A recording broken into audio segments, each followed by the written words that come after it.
Hey everybody, checking out these levels. Good to see people here already. Ivan, how are you doing?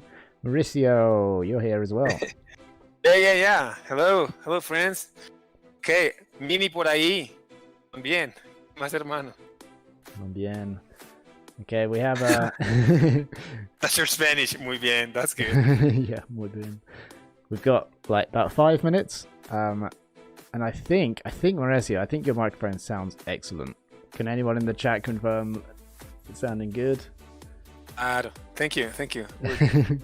Double checking. Yeah. Sweet.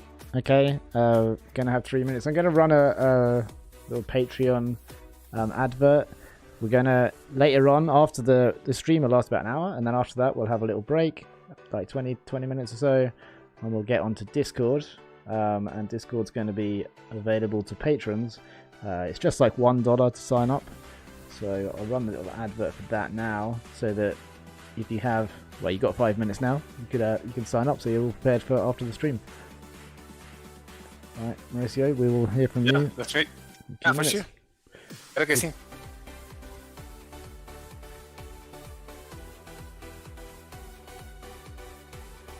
If you enjoy Felix Ultimate videos, then you can find bonus content at patreon.com/FelixUltimate. This is where you can see the best clips from live streams, get early access to upcoming YouTube analysis videos, see behind the scenes material, and even commission me to analyse footage of you playing. Patronage is the way I can continue doing what I'm doing, so if you value the work, please support it today. There's even a tier if you just want to watch more videos of my cat Rue, and we all know that's the real reason you're here.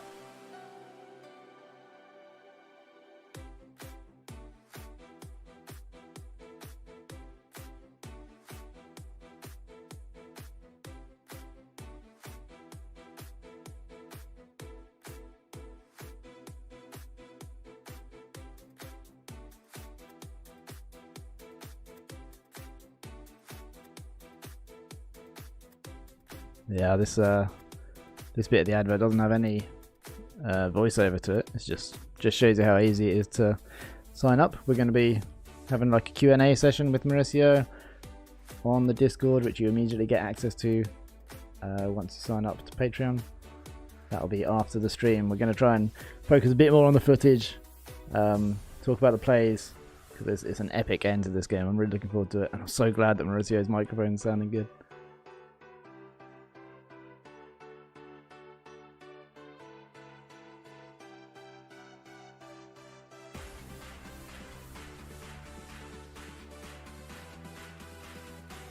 Yeah, you can see like the different levels. If you do $8 a month, then you get like access to a couple more videos and stuff. I'm going to upload keep uploading them regularly to there. I actually added something to the $25 one earlier today, which is it's a flex defense, like a team defense training video. It's like 2.5 hours, like a classroom session type thing. So I'd like sign up $25 and watch that 2.5 hours, learn flex defense, team defense, as I'm teaching it to. It's a recorded live stream of a stream I did with the California youth team. But yeah, I put that up there yesterday, so I'll promo it next week probably. But check it out early if you want. Right, a couple more minutes.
All right, everybody.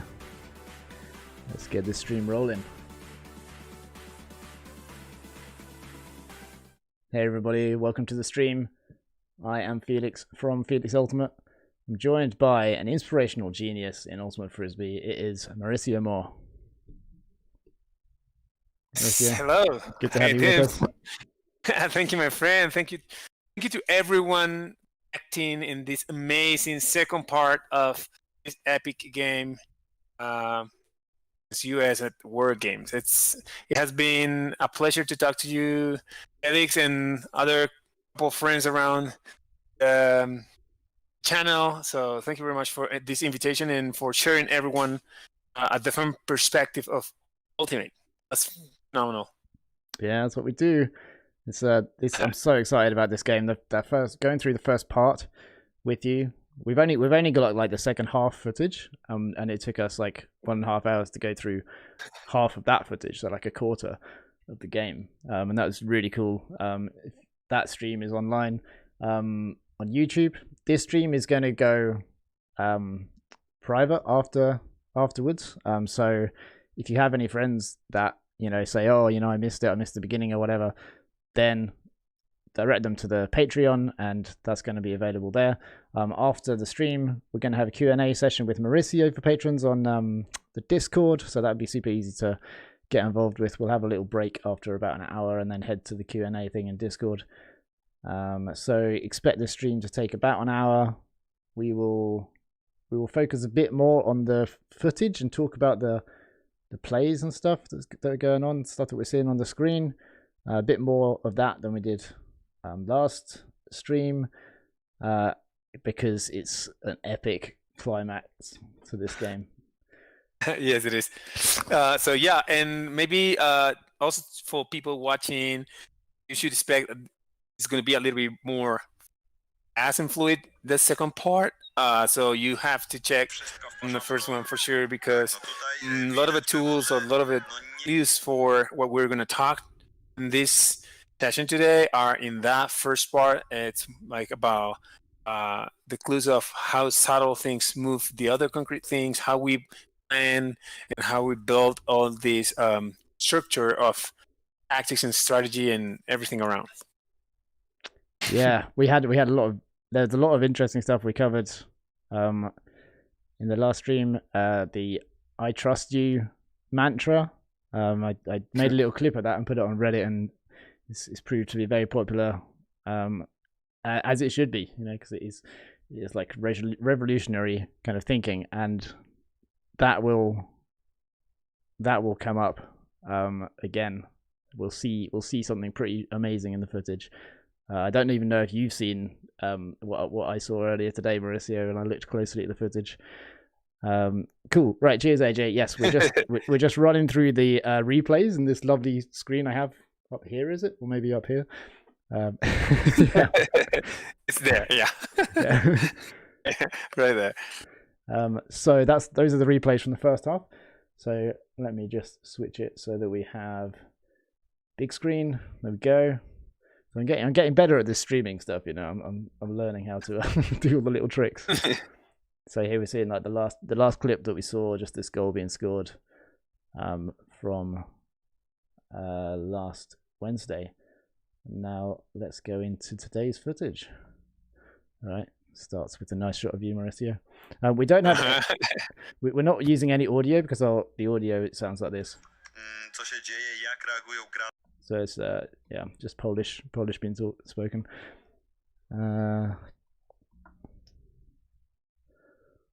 Okay, I can make this a bit better.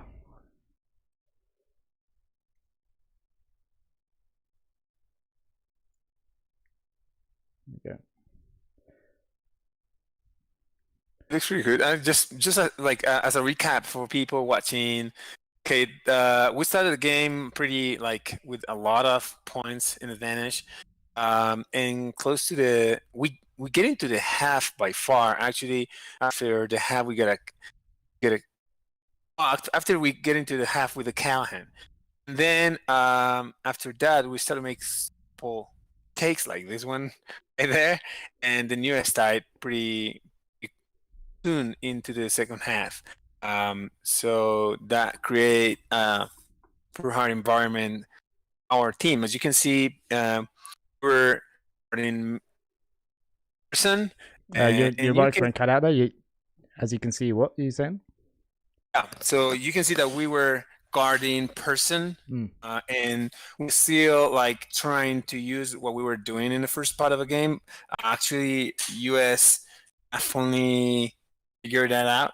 So we had to start to change little things on the game, and that photo, like exactly that photo, like the circle is part of that thing. Yeah, we saw some really good offense from the USA after the turnover. Freechild doing what he does. Got this deep cutting, so there's like a miscommunication here. If we just go through it like a bit slower, you can see like it's actually like really good defense from Grant Lindsley. Like see the synchronization and just covering the steps here, so that who's that on Colombia? That's Ford, Alexander Ford. Oh yeah, Alexander Ford. I remember from last time. And so Ford is like normally he'll get free on one of those moves, but I think the thrower thinks that he's going to get free on the deep, and then realizes just before they release it, it's like, oh no, he's coming under, and tries to hold on to it, and so then that just comes out wobbly. Miscommunication, which happens. Just you can't always be 100% synchronized. And then Dylan Freechild with its classic kind of give and go things. Freechild's like on fire in this game. Like yeah. I think mentally and physically, he's clearly entered a different realm. Yeah, and I will say that this part of miscommunications that started happening in the game create that kind of things are made because of our, as we said last time, this mental internal fight we were doing start to lost part of that. Start to lost what? Start to lost part of this mental, this mental fight with this internal fight we were doing during the game. I think this was really important, and that create possibility to us to closer. Yeah. So really nice inside throw here from Sarah Griffith. Just little fake on the flick, gets a defender biting, and then just instantly like and throwing that far ahead. Really good stuff. I love looking at Freechild doing this thing, so I want to have another quick look. So Freechild picks it up on the sideline. So is it a flick give go that he runs? Yeah. So releases the flick and he's already running. Yeah, which is like difficult technique. And like there's no way a defender can stop that. And then Bo throws a like 1 foot backhand. And then Freechild does well not to travel, catches, slows down, and then another throw and go. Yeah, really good stuff. And gives so much momentum to the offense. Good poaching there from the D to force the backwards pass. And then let's just play it through and then move on to the next point, yeah? You got anything more to add about this point?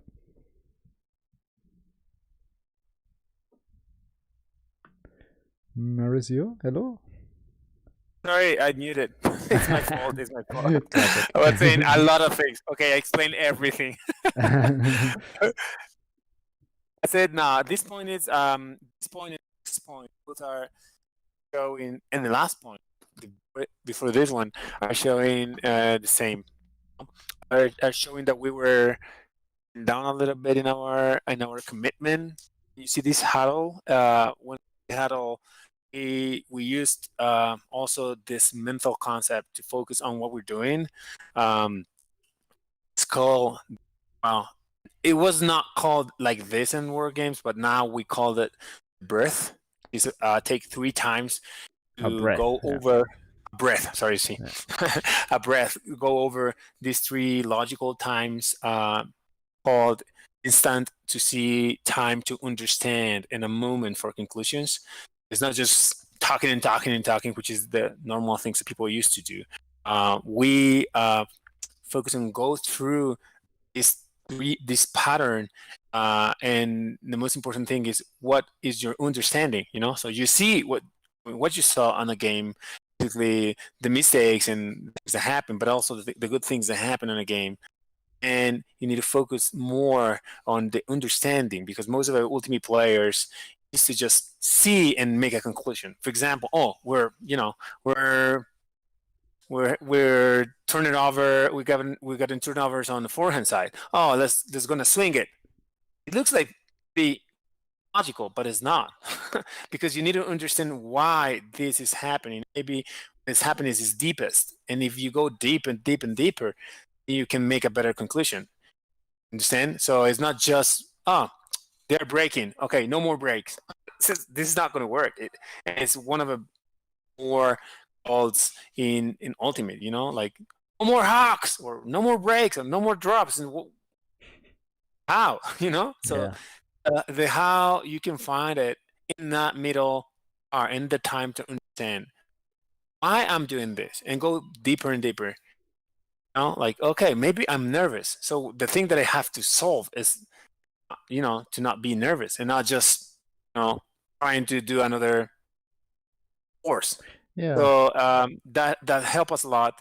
And this point is 9-9, and it's a fantastic. I think you put it as a trailer.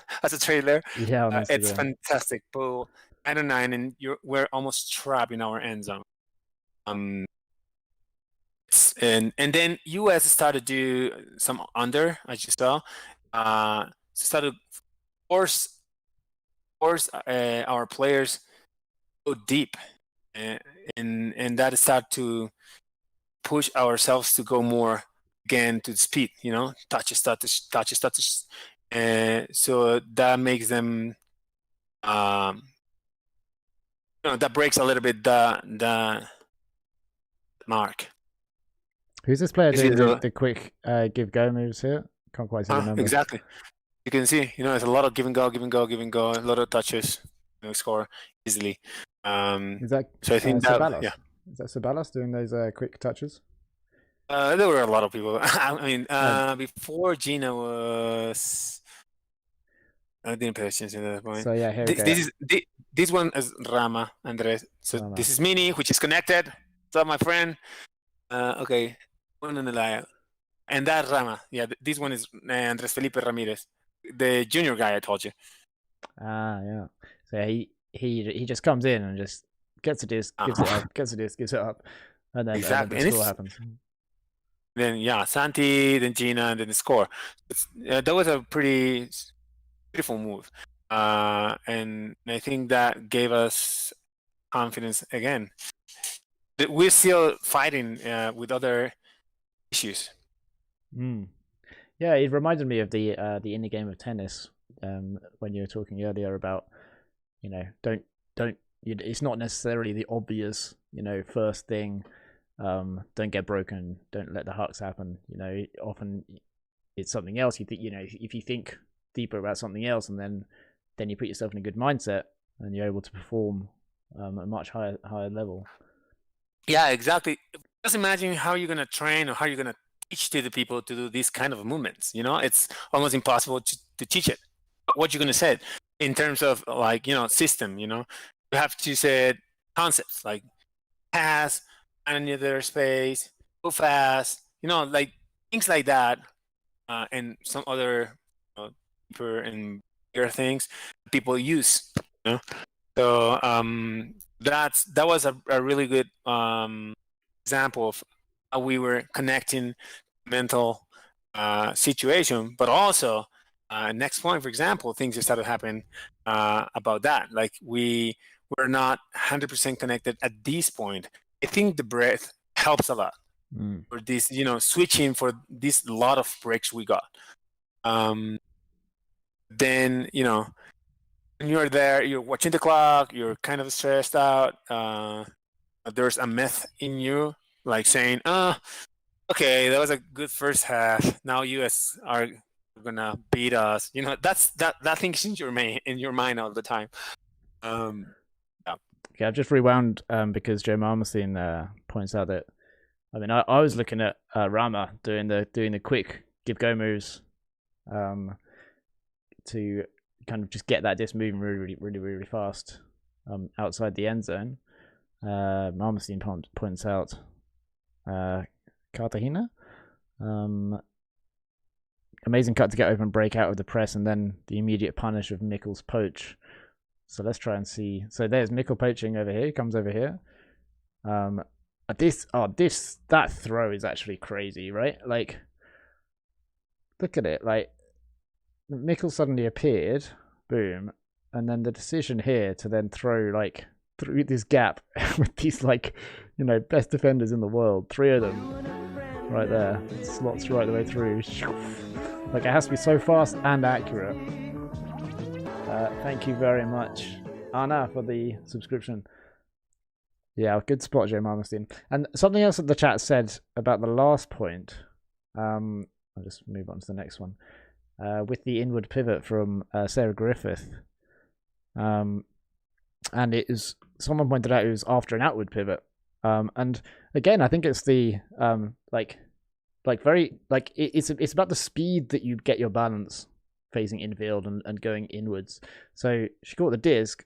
She did a little fake down the line because there was like a threat there, but it was just an instant, and then immediately redirected balance and concentration inwards, which I think is the crucial thing, that you don't linger on that outward kind of look.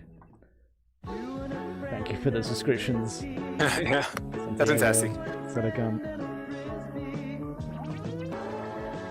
Thank you, Santi. Okay, I'm watching that there's a lot of guys from War Games join us. Rana is there, Ina is there, Santi is there. I think I saw some of the couple guys from the crew, like Heavy is around, Mini. It's fantastic you're here, guys. And actually, if one of you or a couple of you want to talk and chat at the end, the next after the game, like about half an hour after the game, after we finish, like, that will be fantastic. Like 12:30 Colombia, that will be fantastic to chat like on the channel and talk to the people, like, behind the scenes. Yeah. So the plan is we'll get all the players into Discord. We'll get them in there. They don't need to sign up to anything, and then for all the viewers and everything that want to join us and join in the Q&A and listen to the Q&A and ask questions and everything, then become a patron, and that'll be accessible to you within like 1 minute of signing up. It's like automatic, in fact, as you sign up. Thanks for all the subscriptions. If you become a patron, it plays a different GIF, by the way, which is actually a Colombia GIF. I think we saw it once last week. It was pretty cool, a couple of days ago. Oh, this point is fantastic. We are 10 of 10. Classic Bo travel here. It's amazing. It's almost like he doesn't realize that he's doing it. Like, you see the momentum he's got here. I mean, it's good. It's good. He gets good clap catch right at the chest, and he lands, and then it's just doop, doop, like a little just a gallop downfield. My parents always have a habit of calling me in the middle of a live stream. Just go around. Yeah. So you were saying that this point's amazing. Yes, I was saying this point. I remember this point is pretty good, because in their score, is still that's something that I need to add. Because end of this game is a really huge particular thing. It's, one of the main things we talked on that circle was we need to keep trust. We need to keep trusting ourselves. Trusting ourselves. So exactly. So you can see we're still trusting in our system, trusting in what we were doing. We're a little bit more wide in every single pass. You can see it. We were like to put off handlers going deep. We still can see also some other switches and maybe some, girls guarding ends, like Lisa there. Then she switches to get a boy. Like it's a lot of trying to in our history and what we set as a defense concepts. I'm trying to see the switches now. Thank you, Yina Cartagena, for becoming a subscriber. It's honor. Oh yeah, okay. Is this the one you're talking about over here? Like closest to the camera. Is that right? No, actually, the one is this one. Elisa trying to get right there, and to go back and stop the, to get that switch. Right. And there's almost this poach D as well. You can see he's trying to read the play. Turns, sees like you see he turns here and sees the option here and is like, oh, I'm quite close to that. Exactly. So Julia tried to get that one, and then Elisa switches right away. Well, I mean not right away, but she tried to, Yeah. Oh, Mosquera, Elisa, you call her. Oh, sorry. Yeah. It's known as Mosquera. Mosquera see that and then turns and try to get that one. Yeah. Get it. But... yeah, I mean, stops that first throw. Like, if that first throw is released, then she's getting the interception there, I think. Potentially, yeah, does try and turn and pick him up. Yeah, so it's that kind of situation, isn't it, where it's better to mark the person in the end zone rather than the person with the disc. Okay. But like no time. I remember we talked about that concept in the last video, right? About when we were talking about the Japanese concept of it's better to just stop the future. That was one of our commitments in the game. Yeah, leaving the mark. Japan. Exactly. Japan train 6 versus 7 quite a lot. That's like a little secret. Yeah. And I was going to make a video about it actually. Of you can understand how they play such good dynamic defense and offense when you understand what playing 6 versus 7 entails. Because quite often, if you have an extra player on offense, if you have an extra player on defense, it actually becomes harder for you as a defensive team. So it looks like there's a miscommunication there, and just that was actually we spoke again about this on Wednesday. Just the high level of defense from USA, and then there's a tight play here and a foul called. And actually, yeah, and it's one of the hardest moments on the game because we were tied and we were up the whole game. The whole game you're up, yeah, and then they came back. It was like 7-3 at the beginning of this. It was 7-3, and then they started, get close and close and close. So you started a little bit nervous, and same thing. Remember what we talk about? I trust you. I love my players, seriously. Yeah. I just want to say hi to my friends. Yeah, I trust the Agit, Mini in this situation. So I was just trying to come back to the I trust you concept. While you watch this exactly about what we were doing. I'll just rewind it. Okay, get it. So what we were talking about, like the spirit, and what we were talking about to be trustful, not just between us and each other in the team, also the opponent. So the way we talk and how we understand what's going on in the field, usually we don't trust the other one. So we decided trusting the other team and trusting yourself. And I mean, you can just trust if the other person is saying something, that person is saying it because it's true, not just imagine she or he wants to do, like, get on some advantage. And that's exactly this play. It's a close play, and you're 10-10 or games. There's a lot of things around. 10-10 word game, miscommunication. As you can see, we start to make this miscommunications passes. It's because the defense. Yeah, it's that extra pressure on the defense, because normally you make a move like this on offense. Your player's behind you, you start running over there, you plant hard, you go here. Normally they just don't have that body position, and so it's very unfamiliar then for it to be like, oh, it's a different level we're playing against now. Exactly, and we didn't commit our goals. Remember, we were talking about the power plays to cut and how to clear and all of those things. We started just we just forget it for a bit, and that gave them kind of advantage for a while. Okay, let's look. Okay. Let's look real close into this call then. So, I've got a lot of appreciation for the camera crew here. They're like clearly like high level trained professionals because they switch to the close up camera during live play, which is we call that like greedy in LTTV because it's kind of like you're trying to get the absolute best, but it's like very risky to make this kind of switch in terms of camera work, and so it goes up early and there's like I wouldn't say that there's heavy arm contact. You can see there's a bit of incidental, perhaps a shirt tug. I mean, I can't imagine he's actually like gone to like pinch the shirt and pull it down, but just as your hand goes down, it catches on the finger probably. Yeah, I see it. And then landing, and you see there's a weird bit. The weird bit is where Grant then kicks his leg up here, and it's like, oh, okay, that's almost like he feels like he's been pulled back, and that's him kind of. Actually, he injured bad. Ah, right. He couldn't play a lot of the games. Actually, he played the final, by the way, but he was like cast even working.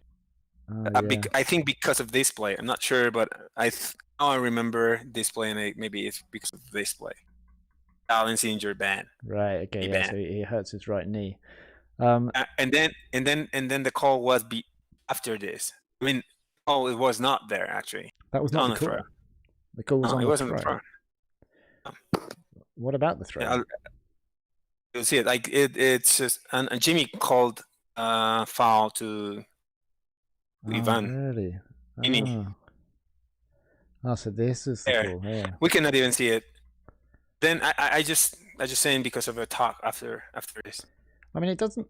You can't see it really. Let's face it. Like because it's obscured by Jimmy, but the disco is pretty much.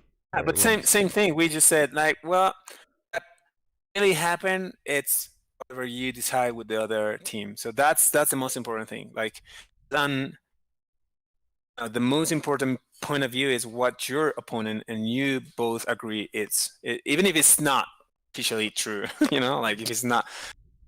If it's step out, but both agreed are in, so it's in. So we can see it a little bit after on the chat with two players. Yeah. Okay. They're talking. See there, and mini uncontest. Yes.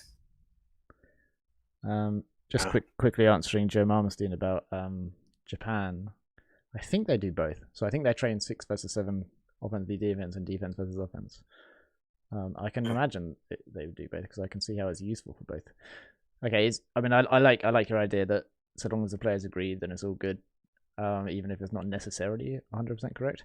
But this is definitely not correct. Having the having them set up here, like you should. You got to set up where when the disc was thrown, and the disc was thrown. The disc was thrown at this moment here. So yeah, they should be like right in the middle here on the end zone line. Okay. Anyway, just a minor point. Rules thing. I mean that matters most on hucks. When people set up in the end zone and it's like, wait a minute, I'm miles out of position now. Oh, and then the execution error, but great awareness to pick that up.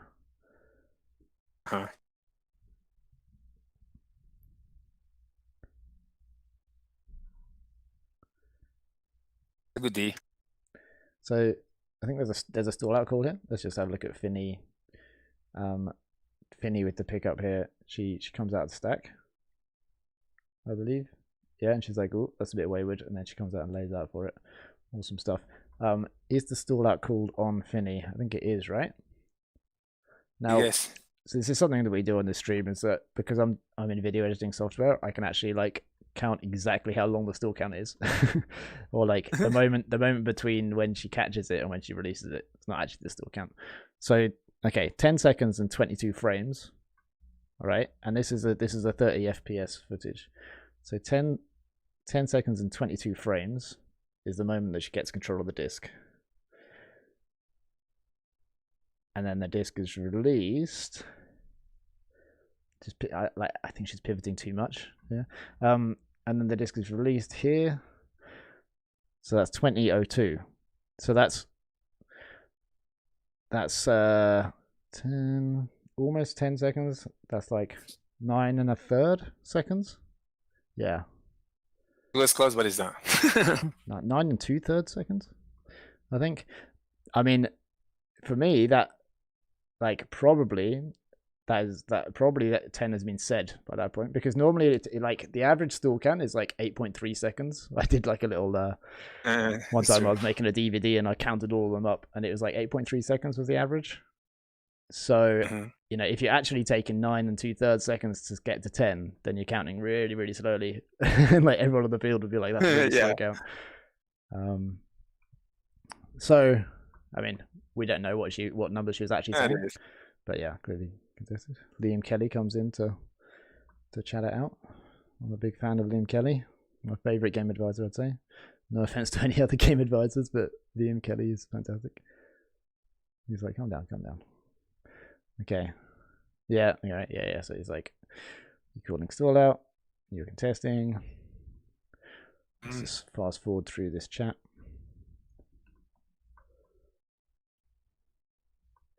So yeah, it's 10-10. USA have got the disc right outside the end zone, and the calls are beginning. So are you worrying about what the game's going to turn into, or yeah? What's going through your head as coach? From the beginning, yeah. I was. I mean, in this point of the game, I was more focused on myself in terms of how I was coaching. I mean, there's a lot of things happening in the game. There's a call, then they come back, then another call, then violation, whatever. And then I was just thinking myself if I was doing my plan, if I was achieving the things that I asked to myself to do in this game, like in terms of the references I put to myself, and when you're coaching a game like this is the first time US break in terms of like going up, and it start to feel kind of stressed out. At the same time, this is the moment you have a trust on the result you put to yourself, and all the things that we have done at that point were really important. We were on fire, as Santi said, we were on fire. We were not tired. We were just really into the game, and those little things were not like destroying. It's hard because we were up by, I don't remember, by 4 or 5, then they tied, and then they are up. But game is the game. Same thing. If they tied us, then we can just go by 3 again. So we keep that in mind. This is the remember last time I spoke about the narrow channel, right? So the disc being here, the narrow channel is, I haven't drawn on the screen yet. Time to do a bit of drawing. Is basically when you have like the disc here, then obviously this bit is like the narrow channel, and this bit on the other side is like the wide channel. And I've just found that whenever a player goes through the narrow channel, bad things tend to happen, right? And so you got here, the player kind of goes through it, and if the defender doesn't take advantage of it, maybe these bad things won't happen. But the defender does try and take advantage of it here, and goes in like towards the disc, and like suddenly that it becomes super awkward for the thrower. Might be a bit of a double team there. But like, yeah, I mean, if she tried to throw to Mikkel at this point, then potentially that's going to be a D. Then has to dump it backwards onto the sideline, but then that opens up the score. Just because Freechild just what does he do?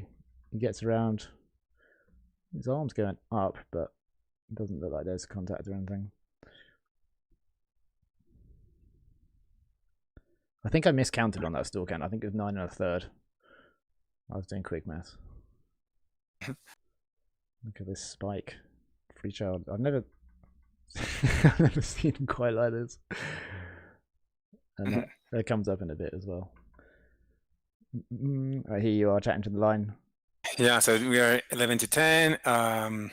Next point. So what kind of things we're saying in that line, and kind of thing said every single point, every single line? It's just focus on whatever you put on your plan. Focus on your focus on your plan, on we got different things on the plan. Focus on what was the second one? Focus on the plan and focus on what because the plan is a lot of things, the result you put on yourself, what goals you have, what are going to be saying to yourself, and remember every single pass, every single moment, remember that thing. Yes, yeah, I was going to say actually, yeah, focus on every single pass and every single individual thing. I found can really help players in those situations. One pass at a time kind of mentality. It's not exactly what you're saying, I know. But yeah, but it's and then things like that start to happen, like couple close plays, like as we said before, we get some distractions in terms of like finding the spot, because when you get nervous, those things start to happen. So Dylan slips up and then he wants to switch, right? And then he takes someone coming under, but there's no switch that happens. And so the player that he was marking gets free on the far side, has to lay out, gets the disc in their hands. But then they're not punished as much as maybe they should be for that. Like, because at the moment this player over here is completely free, and there's an overload of Colombian players in the downfield, like towards the end zone, the attacking end zone. But then they're able to get everybody marked up again. Looking like I'm just breaking this game apart like I break most, all the games that we have on the stream apart. So in terms of field vision, they're very much looking down this way, which puts a lot of focus in this kind of area here, rather than paying attention to like this area over here as well. Just something I noticed. Unfortunately, it's the close up, so that's all you can see. You don't know whether there's anything going on elsewhere. Yeah, but there's a lot of focus into a small area, and then a look over here to someone then going into the area, and then the next shot we get, and then everybody's in that area. So in a way, he's kind of like, it feels like he's like drawn people towards that place by looking at it and faking at it so much. And then this looks, you can't see because of the pixels, but it looks like quite a nice D. But over here, I think Chris Kocher is in the back, and I think he's going through somebody. So it's an interesting call, this one. You can see from this angle is Chris Kocher, and I think his bid there is dangerous, kind of backpacking in. And then you've got the layout D coming from here, and you can't see whether it's clean because the body's in the way.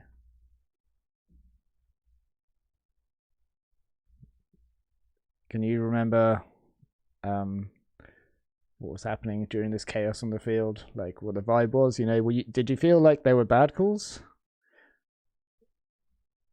Or was the trust still very real between the teams at this point?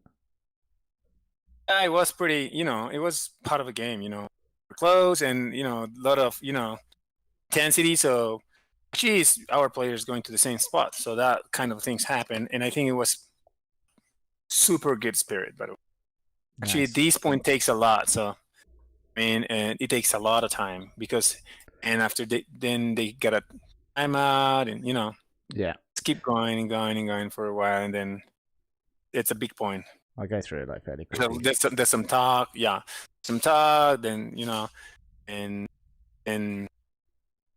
and there's a timeout. So and that's something that I want to say about this point particularly, which is more like close to the score. Is U.S. was really smart in terms of using the timeouts and all those things. Leave it, and you will see it after that. The U.S. was really good doing the timeout. I love the conversation we got with U.S. because all the conversation were like super, they accept a lot of uncontested from our side and from their side. I think it's part of this I trust you building. And yeah, I think judging from the sorry, finish what you're saying. Oh, go ahead. Judging from the body language, like Nick Stewart here, I think probably got felt like it was a clean D from him, and I think Chris Godwin knows that he went through the back of someone, and so I think at this point he steps in and is like, no, okay, look, I did foul him, so therefore it's fine, it's your disc here. But you can kind of understand why Nick Stewart, not having been a part of that foul, is why the discussion went on for so long. But as you say, good spirit. Joe Marmstein questions the switch of the camera angle during that play, and I agree. That's the problem with being greedy in production terms. Is that sometimes so we got the chance at this point, and it's this long point. So in general terms, it's as I said, we were focused on ourselves, but there is something pretty important to understand, that this is not like a team thing. I mean, it's a teamwork, but it's a teamwork from the personal player perspective and say personal work. We start to get like this kind of decisions, and then which is a good decision, but I mean, Ceballos is tall, but Chel got it. That kind of decisions were decisions that we shouldn't take. This back, bring it back. So remember when you're in that kind of a universe point that you do like a lot of mistakes in a row. I think that's a common thing always happen when it's a universe point and 5 turnovers. You don't understand why this happened.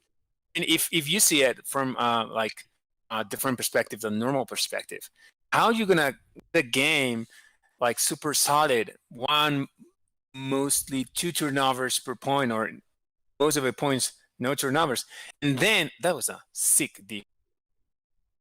And then in a universe point, you have 6 turnovers. It's not even understandable. Why? It's because you just end on your plan. That's what happened to us in this point. We got the chance several times. It was pretty close to the goal. It wasn't, and then that's a timeout call. You said that. You said something about the plan there, but I missed a word. Okay, got it. Sorry.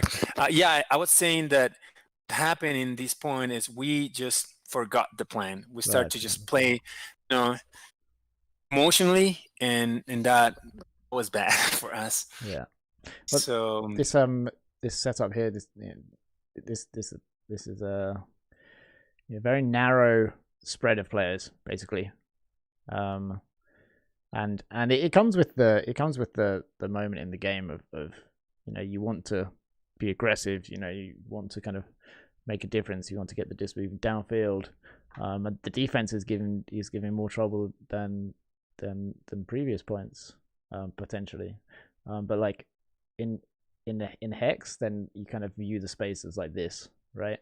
And so then you put your face like this way, and then all the players should be gravitating towards this area. But it is a very common thing, especially with vertical stack, to then have this kind of distribution, and it's just one of those things which can very very easily then lead to problems.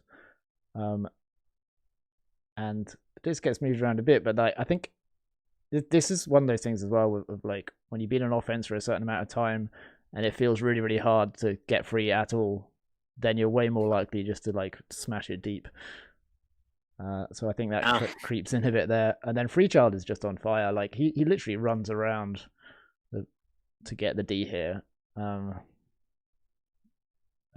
actually, Joe Mama is asking something pretty super important about like substitution.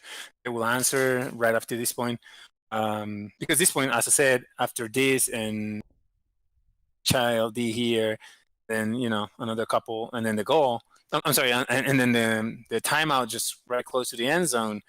And I would love to answer what he's not his question about substitutions, which is pretty one of these intense decisions that you had to take. Should I just leave the same players? Do I have a crew of players that are ones that I should have just put on this part of a game, or just should it be keep building the I will. That's a really interesting question.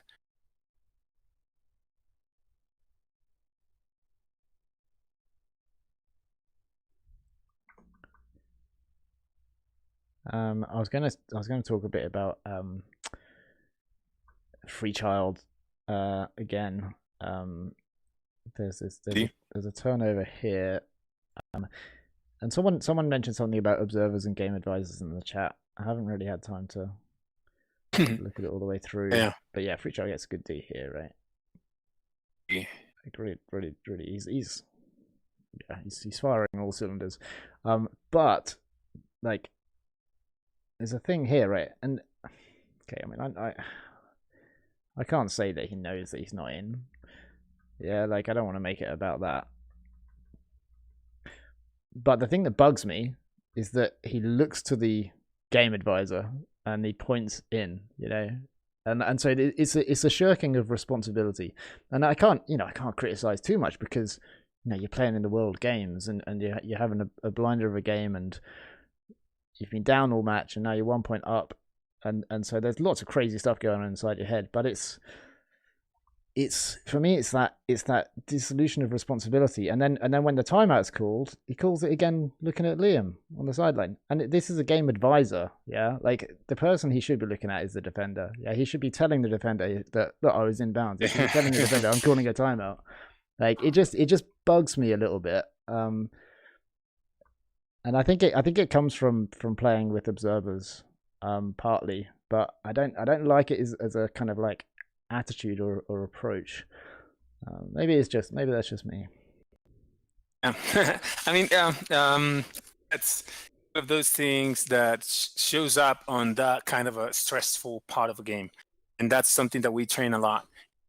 Also to our teammates, when you're stressed, like with a lot of stress, or when you are, when you're stressed out, or when you are focused on those, moments hard for you, and then those things, those automatisms shows up.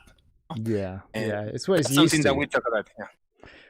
Yeah, something that we talk about. Like we were talking there, like, okay, let's try to like stay. I mean, some tactical things, but also it's just holding our brain.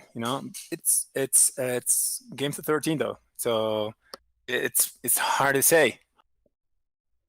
And then it's pretty hard to say what you're gonna say just right behind the line. Timeout. It's okay. Just stick to your plan. Don't let it go. Don't let it go. Not even because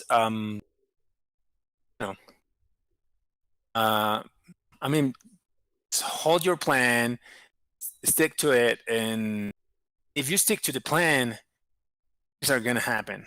And people sometimes don't understand it. They're like, it's all no.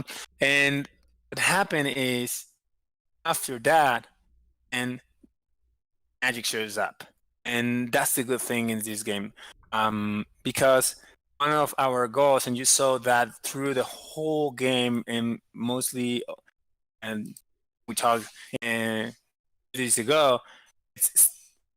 These points are the points where you want to vent on that. It didn't work. Let's go. But we were feeling good. Like we were feeling okay. We're doing a good job, and obviously, we get some distractions. See, our players started to yell a little bit at each other. Those things were the more important things for me, more than like who was covering this person, which is the normal coach call. It's okay. Wait a minute. What are you doing? Are you looking inside yourself? What happened there? But even if you were guarding or not, it's just like are you aware of that? This guy comes on from the sideline, doesn't he? He just walks on from the sideline, surely. Yeah. I mean, he was like kind of he was kind of a hide, and no one. Yeah, no. That was Ceballos' mark. Ceballos' mark. He was Ceballos, yeah, and he just tried to poach a little bit in the middle, and then. Yeah, I mean, you take a risk, don't you?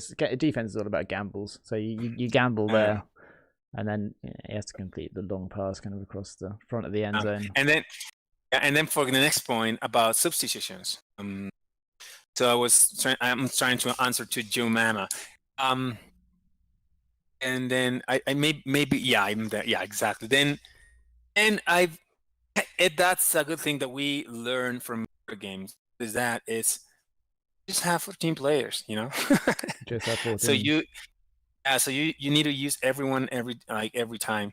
Mhm. So we keep rotating with the concepts we have of rotations. We don't. From war games, I'm not used to rotate as normally used Ultimate did, which is football concept of lines and stuff like that.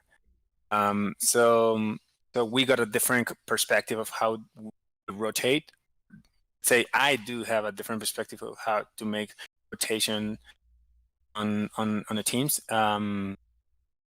So yeah, so I stick to the plan also. And it's the times that I just got the plan because I thought, maybe if I put these 7 players, we're success. I actually screwed it up. Already. So I've just stick to the plan and said, like, if we said of moments those players are going to go into the field, no matter if we're up or down, we're going to hold it, and we hold it. And I think that was one of the things that I was thinking to myself about fighting this game and winning the game. Mm-hmm. This point is one of the example for that, like, because it's pretty close. US is just 1 point ahead to victory in this game. We're 3, and everything was close. And yeah, because it's game to 13, and it's game 13. another World Games rule that people might not be familiar with is that you're limited to 14 players on your roster. Exactly. So it's 14 players on the roster. It was tied, and we were, pretty close to. I mean, one mistake and we lost. But then it's 30. Then it's 12-11, and you start to think about what should I do on the next point with my substitutions. And same again. I need to stay to the plan. Yeah, free child with a bit of a backpack there. Something about the observers thing again is that some people, when they're in the zone, they don't want to think about the other players. They want an official there because they just want to concentrate on the game and just doing whatever they can in the game. And this point is fantastic. That. I'm sorry. I understand that, but I think it takes away certain thing that that's really good about Ultimate, which is that you have to stay human. Yeah. Next point is actually, I think, a good example of that. I think it happened something in the next point. It was really connected with we were talking about observers, and not just the next point, the next 2 points about which is no matter what, we're 10 to 12 to 11, and then it's 2 more points, and then the game's done. Yeah. And we've only got 5 minutes left of your company, so we shall move on to the next point. Quite a dangerous bid. Maybe not dangerous, but that's close. Can definitely lands on on the back. It was strong in this tournament. I really appreciate that. She was fantastic playing the tournament. I mean, all of the players were in a fantastic shape and doing a perfect job. And what you said in this point, because the last point we were so it's kind of easy, that we were gonna kind of score. Then you're going D, and the other team have a disc for in the game. And maybe for us was pretty tough, because we were there. First game of the War Games, decide everything. And I remember this point, people felt really connected. And then look what happened. Yeah. You cannot even imagine. This is unbelievable. First pass between these 2 amazing players. It's one of those. Remember that I said that if you stick to the magic, you stick to your plan, and magical things will show up. Like this is not even understandable. We know, all of us know US, and all of us know that usually what they will do is just jack it, make a super pass and they just didn't. They couldn't. Yeah, that was Cartagena with that last catch under the immense pressure, and then Chris Kocher, like you say, just fantastic players, but there's an element of the defense coming in here and putting a bit of pressure on, and But like not that, you know, it's kind of what you want to be doing every single point, and then yeah, just the error slips in, the magic happens, you know. Okay, you see, and then that, I would say this point gave us the full confidence in the plan we were doing. I need to say, and the players are around, and they know they trust the plan we had, the "I trust you" thing, and when this point happened, I think for all of us was like a kind of a shine, like, oh God, it's true, you know, Yeah. like it can happen. And yeah, as Gabby on the chat said, it's magic, you know, like, and then look at Julio and all of them, like, let's go, let's keep rolling, let's keep doing it, let's keep doing it. And I told you that I would show in this game physical proof that the way we win this game was more and was beyond just physical, technical, tactical, and strategy. Saying I will show it not just like, I mean, you can say like, look our energy. That I will prove it. One of our clues, I remember, I want to just recap this. One of our clues is about the "I trust you." Remember that? Okay, we said in the hardest point, in the hardest moment of the game, you will be chased, you will be called. See if what we plan, I mean, if you trust on yourself and if you trust on the plan. That was our mantra, let's say it. It's more than physical things. It's, if you want a miracle happens, you have to stick to your plan. And I want to show you, like, exactly in this moment, you have to stop it and stop it and stop it. This is the last point. Universe point, we're on D. Look at this. Pong, defense. See it? Mauricio Martinez, he should be around.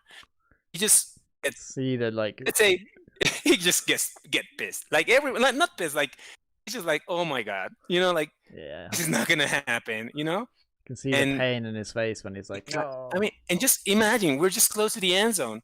I remember this point, I was just behind. I was like, I don't know. One of our players, which is around, is Diego. He was also just there. It's like, maybe it's a foul. We were just like, do you understand that moment? Like usually you can just say, you don't have a possession, man. I mean, just argue, you know, like, and that's the mantra thing. And then so one of the teammates on the sideline said maybe it's a foul. Yeah, it's connected. Diego was in the sideline, and Choco asked to Diego, if you just did a little bit more.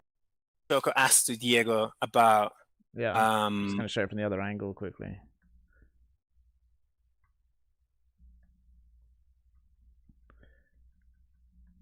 Yeah, so I mean, from the footage, it looks like a D. Exactly. Yeah, I mean, you can't say for 100%, but it looks yeah, like a D. I mean, so exactly. But then just look what happened. He goes for the wristband, doesn't he? See it. So I'm just going to show the viewers. I think you're a few seconds behind on the stream, but like he gets the wristband out. Well, exactly. That's the part. Look, what is his answer? I trust. This is the point that I want to show you. He watched the wristband. Show it to this guy, saying like, "Hey, guy, okay, I trust you." This seriously, that moved my heart, though. Yeah. Wow. like you are in universe point.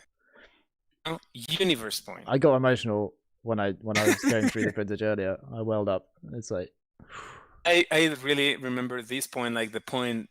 This is the break, though. Like this is like this moment create other things. It's not what we do as a D or as an offense, etc.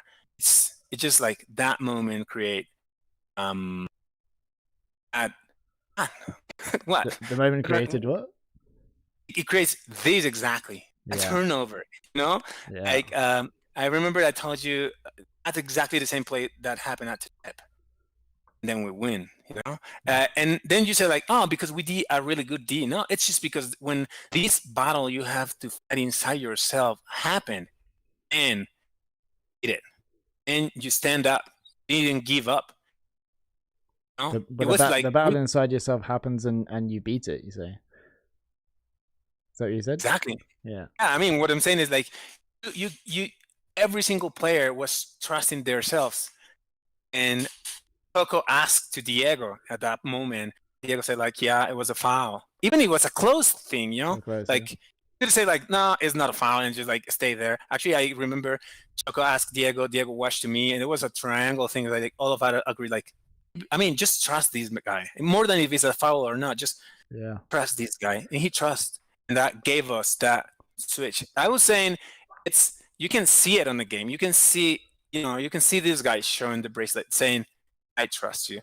So I think that's the most important thing. But this tee from Manuela Cardenas, oh my word. She takes off so early and then like runs in the air and flies through. Unfortunately, there's no footage from a different camera of it. But you can see just like the closing speed and the how early she gets off the ground. Oh my god. Universe point in the World Games. Absolutely insane. Oh, that was fantastic and amazing for me. So yeah, my friend, I will say this is one of the most important moments, and okay, I'm so glad, and thanks to everyone, and for like leaving us to this experience in this moment. So same, it's just trust in your plan, and the plan was that. So I think we just I mean, yeah, I'm gonna the call, remember, and I want to ask to all the players around connect to the few things. I maybe you're gonna make a close on the game and what happened here, but then we're gonna open this chat in a couple of minutes about what happened here. Yeah. Okay. Brilliant. Yeah, I'm just showing the bracelet show again. Like.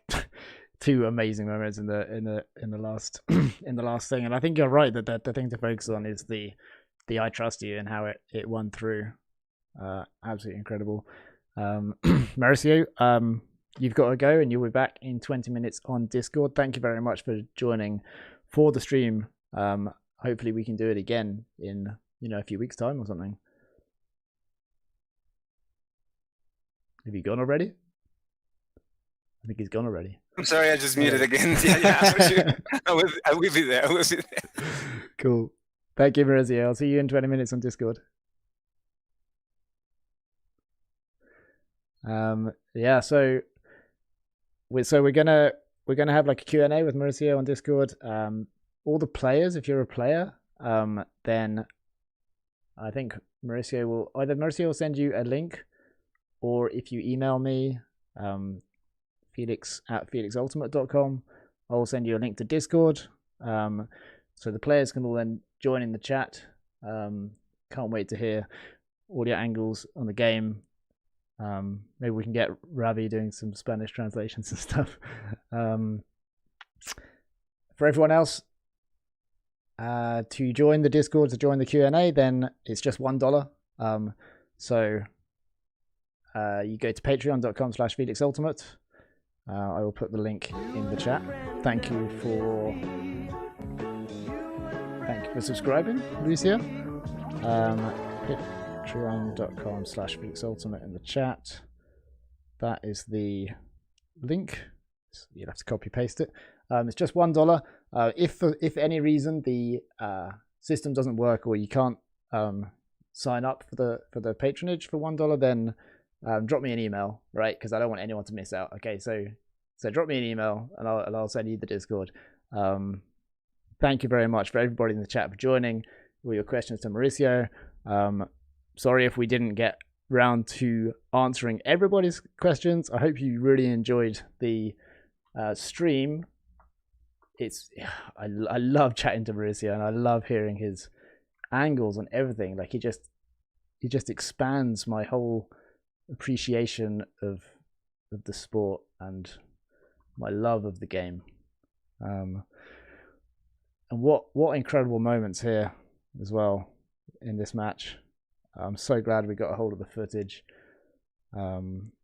If anyone that you know has missed it and says, "Oh, you saw the live stream, I missed it," again, that's the $1 on Patreon, and you'll be able to they'll be able to watch it. Similarly, if you want to watch the beginning, that's how you do it. We will see you in the Q&A in like 20 or 30 minutes in Discord. I'm going to head there now. Thank you everybody for watching. Next week we've got Ross Allen. He's going to be joining. We're going to have a poll to decide what game we're going to go over. But I look forward to that stream. I am going to bring up the list, the schedule we have for the upcoming streams. Let me just find it.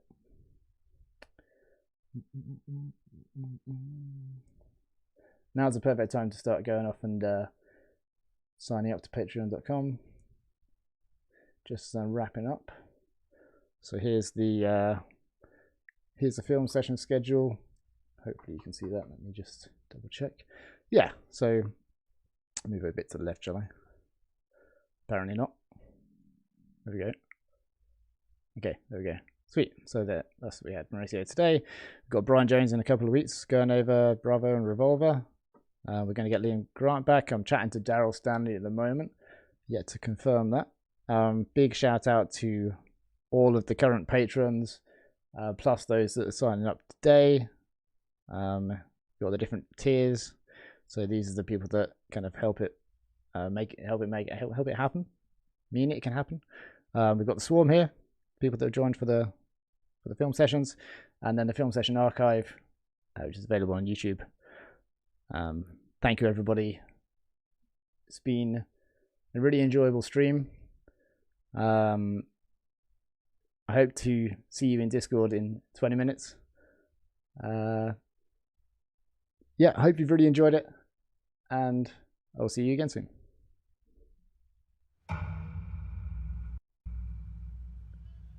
Oh yeah. Good. Yes, you're good. Yeah. Oh yeah.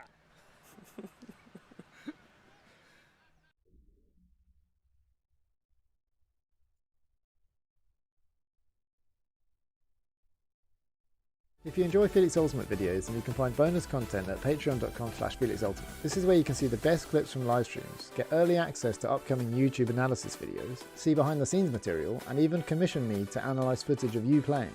Patronage is the way I can continue doing what I'm doing, so if you value the work, please support it today.